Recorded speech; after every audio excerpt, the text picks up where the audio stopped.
quand même qu'on parle peut-être rapidement de Cold Fire.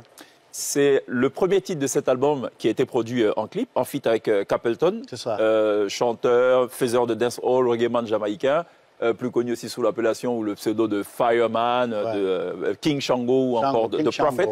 Exactement. Parlons justement de cette collaboration. Déjà, pourquoi lui? Pourquoi Capleton? Parce qu'on a déjà travaillé ensemble. Et quand on a ouvert la radio, comme on a fait déjà des tournées ensemble, on avait le même tourneur, Michel, qui est mon manager. Et pour la radio, je voulais qu'il fasse une sorte de, comment on appelle ça déjà, un teaser, c'est ça? C'est ça. Et puis, Michel nous a mis en contact. Il a fait un teaser long comme ça, comme un bras. Et puis, ça m'a plu.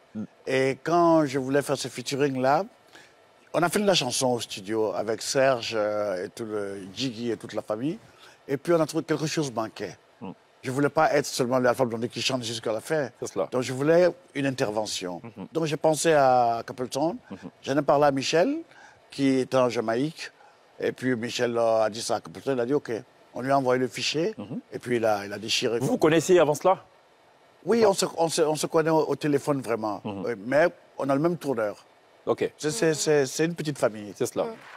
Honnêtement, qu'est-ce qui a bien pu se passer? Tu appelles Kofi, tu lui dis faisons un feat, il dit OK, je vais faire du reggae, mais mettons un peu de rumba. Comment ça se passe, honnêtement? Voilà, c'est que Kofi et moi, on communique beaucoup sur WhatsApp.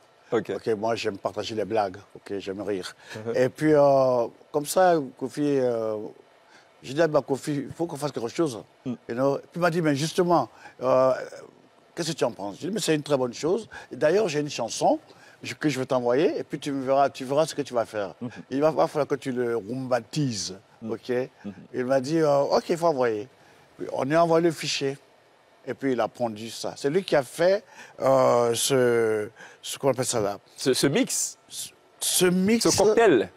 Non, il a rumbatisé le reggae. C'est lui qui a accouché de ce fondu. Qui a pondu ce rumba reggae. En tout cas, au studio, on a été impressionnés par cette façon de passer du reggae à la rumba. C'est la première fois que ça se fait? C'est ça. C'est la première fois que ça se fait? De ma jeune mémoire, oui. Enfin, oui, en tout cas, concerne, oui. Alors, Kofi, c'est un vrai génie. OK? Vraiment. OK, et je n'arrêterai pas de dire que je n'ai pas compris comment il a réussi ce mélange-là. En tout cas, c'est assez atypique. Comme je le disais, c'est très imprévisible. C'est-à-dire que ça commence avec du reggae, tu vois, on écoute 3 minutes et puis boum, bascule. C'est lui qui a fait ça. Nous, on a fait le reggae, OK, intégral. Et puis lui, il a fait cette transition, OK, reggae rumba. Mais est-ce qu'on ne se dit pas, on est quand même Alpha Blondy, du haut de sa stature de Alpha Blondy, ou sa stature Alpha Blondique, permettez le néologisme, de se dire qu'on dénature comme ça mon reggae. Non, pas du tout. C'est pas un pari risqué quelque part, non? Non, pas du tout. Dans ce métier, on apprend toujours. Il n'y a pas de superlatif. Non, non, non. Quand on travaille, toi, tu peux m'apprendre des choses que je ne connais pas. Toi, tu peux... Moi, je peux créer un morceau. Et puis, c'est ton intervention à toi, Cheikh Ivan, qui va donner l'élan qui fera du morceau un succès ou pas. Aussi Alpha Blondy que l'on soit, on est toujours ouvert. Aussi Bob Marley, aussi grand que tu sois, OK? Il faut souvent une petite étincelle de quelqu'un d'autre pour que ça devienne une œuvre majeure. C'est sûr. Alors... Il y a une chose... Je trouve qu'il y a une chanson de laquelle on ne parle pas beaucoup, c'est Le Cri du Silence. Moi, j'aime beaucoup, c'est ma chanson préférée. Le Cri du Silence. Elle parle de votre maman. C'est vous qui l'avez écrite ou c'est... Non, c'est ma femme qui a écrit. OK. Et elle a écrit, maman? Elle a écrit, parce que c'est la complice de ma mère. Okay. J'aime dire que ma mère m'a vendu à Alissa. OK, ben bon. Mais c'est bien. Enfin, comme elle était très proche, OK, quand elle est partie, moi, je voulais écrire quelque chose. Mais ce que j'écrivais, c'était trop tire-larme, tu vois. Je ne voulais pas ça. OK? Et puis, Alissa, qui a une très belle plume, OK, a fait ce texte-là que j'ai beaucoup aimé. Et puis, j'ai dit, bon, écoute, moi, je vais ajouter le côté Djoula de la chose. OK? Et c'est ce que j'ai fait. Sinon, là, le côté bon français, là, pas moi. J'aurais bien voulu... On demande à Alpha Blondy quelle est sa plus belle chanson. Il dit non, je pense qu'il y en a 2. Je dis non, le titre pour lequel tu penses que tu as excellé, il dit armée française. Je dis pourquoi? Il dit non, vraiment, quand je regarde ce français-là, et puis je regarde mon niveau d'études, ça ne peut pas venir de moi. C'est Dieu qui m'a inspiré. Alors, on va peut-être... Ouais, non, je voulais demander, sur cet album, vous pensez qu'il y a combien de pourcents d'expérimentation? Parce que, par exemple, la chanson avec Kofi, c'est un peu de l'expérimentation. Vous êtes un peu sorti du alpha.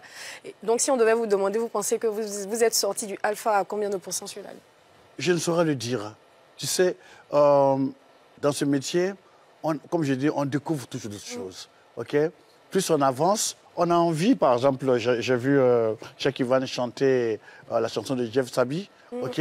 Et puis ça m'a donné une idée qu'un jour, je vais pouvoir... faire un feat avec Cheikh? OK, oui, oui, super. le... OK, c'est ici. Oui, ne le refais pas ça. Mais c'est très bien. Il a annoncé devant tout le monde, ça va se faire. Parce qu'il y a des talents cachés. Bah oui.